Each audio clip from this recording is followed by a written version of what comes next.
वो गाना अच्छा होना भी बहुत ज़रूरी था. तो all thanks to Vishal and Shekhar who have given a tremendous dance number this festival. So it's been great.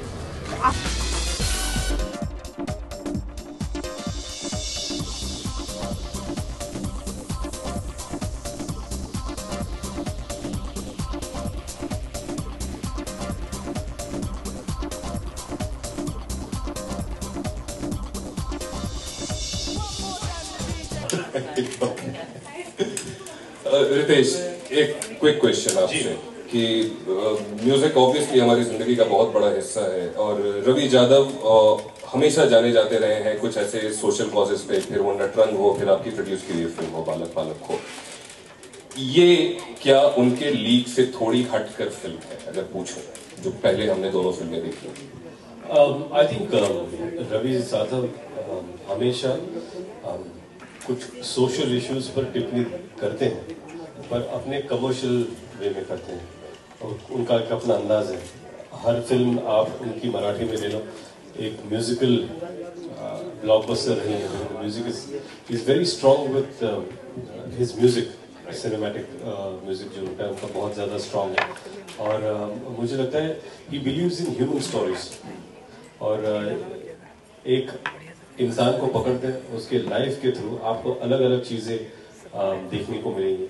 अलग हो सकता है at the end of it it's a Triumph of probably a small group with the help of a lady from New York who thinks that they can become big. लेकिन उस Triumph में भी बहुत सारी चीजें हैं जिस पर वो टिप्पणी करते रहते हैं socially. So that's his forte. और ये जो मेकओवर है वो इसी फिल्म के लिए है या पर्सनली आप ऐसा ही दिखना चाहते हैं? कौन सा? ये फिलहाल ये फिलहाल अनएम्प्लॉयमेंट का मेकओवर है. सर, अगर आप अनएम्प्लॉयड है सर तो हमें बाहर चले जाना चाहिए. हमें से कोई एम्प्लॉयड नहीं. फिलहाल मैं 2 टीवी शो कर रहा हूँ और फिल्में मैं शायद जनवरी में शुरू करूंगा, तो तब तक दाढ़ी बढ़ती रहेगी. बढ़ती का नाम दाढ़ी.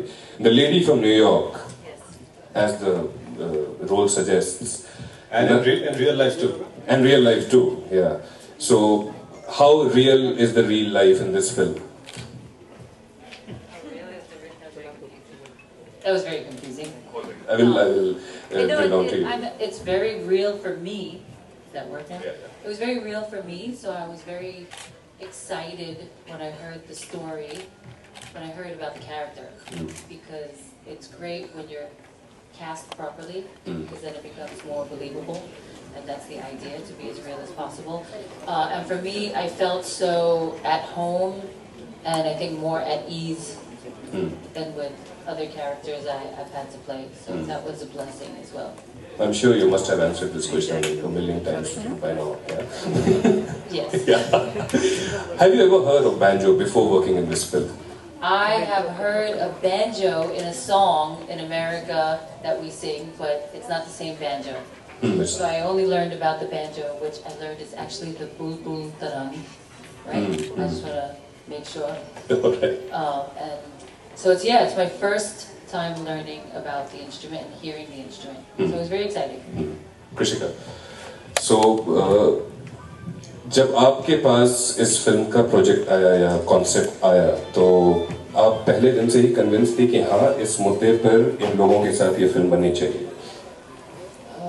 बिल्कुल, क्योंकि ये बहुत किसी ने सोचा भी नहीं होगा कि बैंजो के ऊपर कोई कंटेंट. आज तक किसी म्यूजिकल इंस्ट्रूमेंट पे मैंने सुना नहीं है, जहाँ तक मेरी याद जाती है. इससे पहले शायद कोई फिल्म बनी नहीं है. ये बैंजो एक इंस्ट्रूमेंट है बहुत पहले से, लेकिन it was never focused कि इसके ऊपर कोई पिक्चर बन सकती है. I mean, nobody would have thought of to make a film on those people who we actually seen growing up with. Like, you know, when we went to any Ganpati festivals, and they would be there enhancing the festival with that beautiful music and, you know, fun music.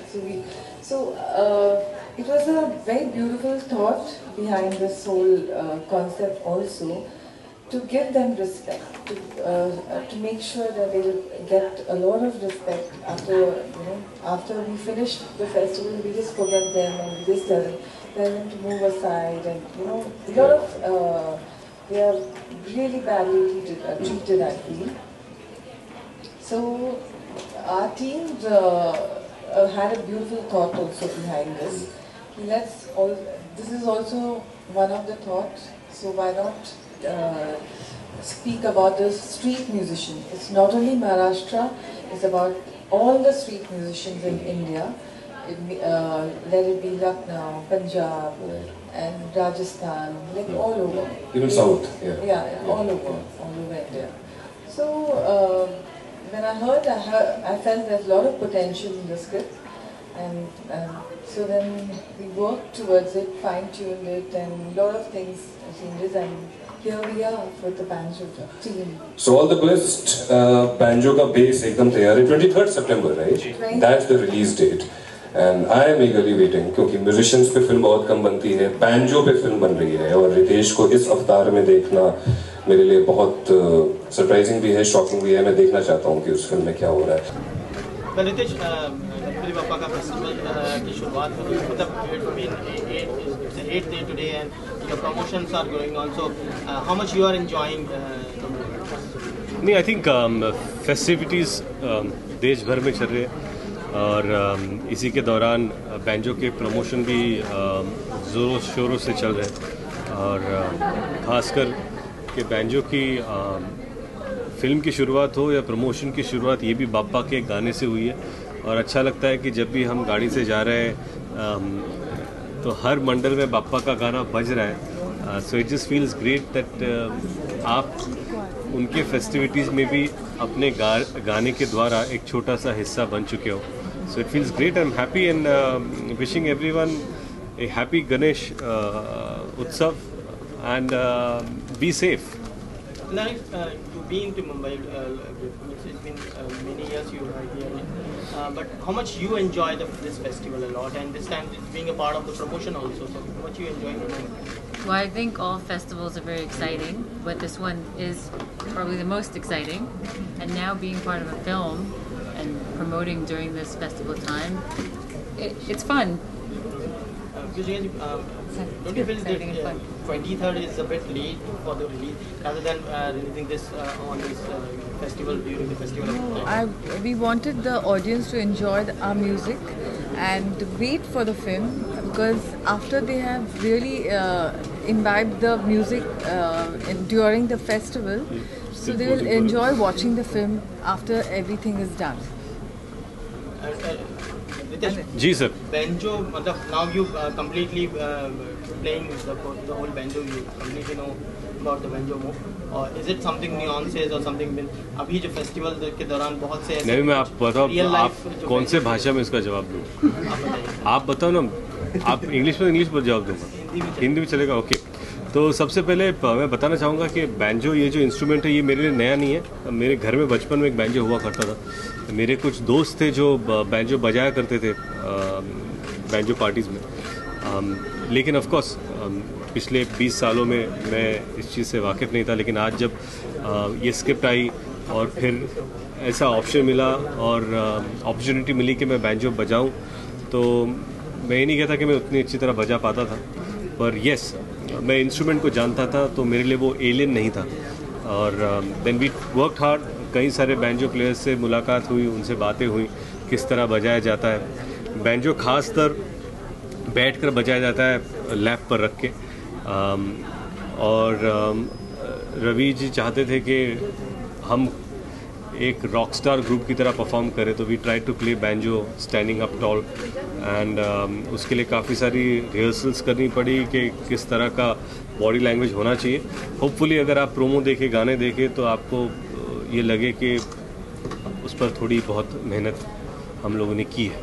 आप personally मानते हैं कि banjo could have been the internationally instrument to be played on? नहीं, ये banjo की बात नहीं है.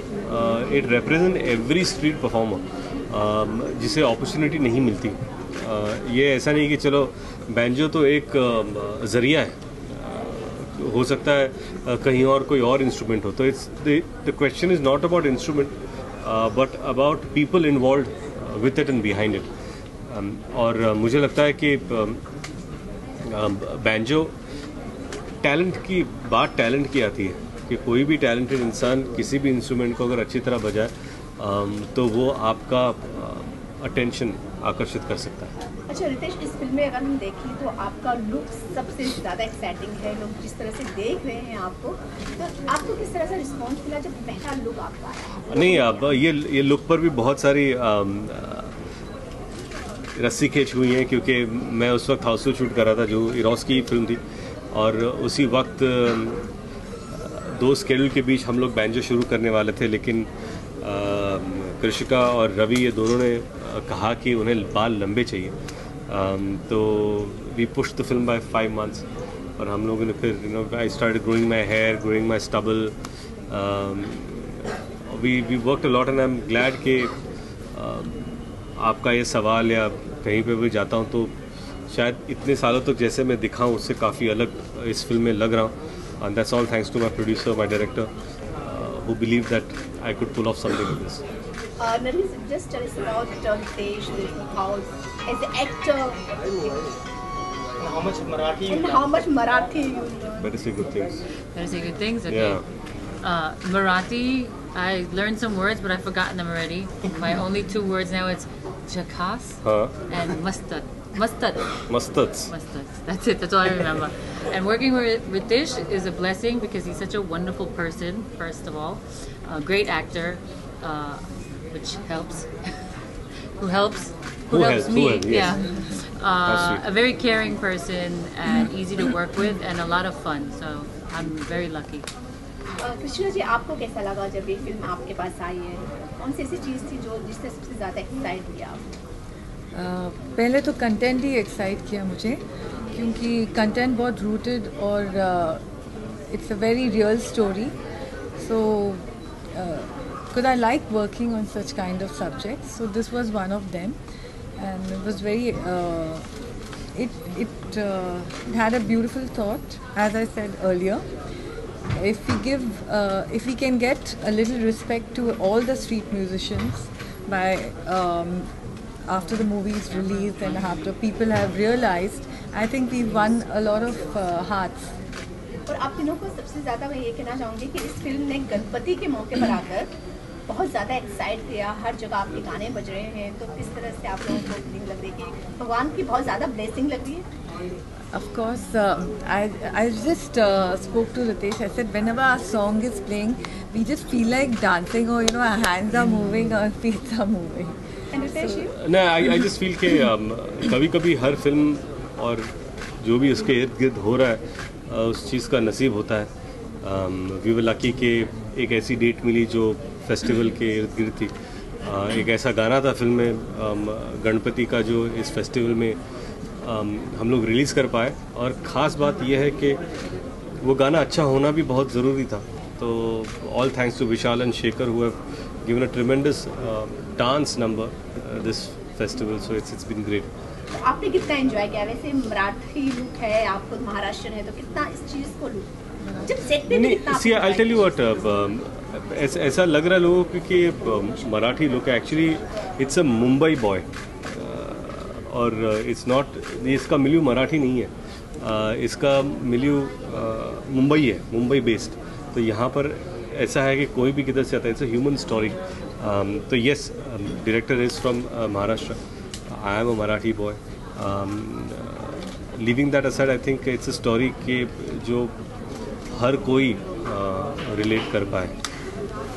पर आखिरी सवाल, आपने भी कुछ इको फ्रेंडली गणपति बनाई थी अपने हाथों से जो काफ़ी पॉपुलर हुआ है, और हमारा जो इनिशिएटिव है 9 साल पूरे हो गए हैं बिग ग्रीन गणेशा को जी, और इसके साथ जुड़ के कैसा लग रहा है? नो, आई थिंक मुझे लगता है कि अ बिट टू लेट कि मैंने अपने हाथों से कोशिश की, पहली बार बनाने की कोशिश की, थोड़ा बहुत वो बन गया, पर मैं चाहूँगा कि हर साल मैं यही करूँ कि खुद मिट्टी लेकर आऊँ, make your own Ganpati and celebrate this festival.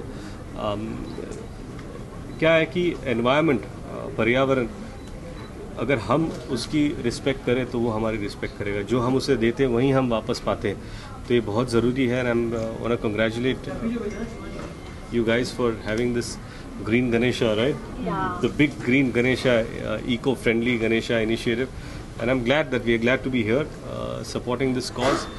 and talking about Bappa. Rishika ji, आपको कैसा लग रहा है हमारे इस इनिशिएटिव से जुड़ के big green Ganesha? Of course, I think he said it all. It's very good to be part of this beautiful thing what you've started. So we're here to say that Ganpati Bappa Moria. Thank Let's you. go. कोई सवाल? Thank you.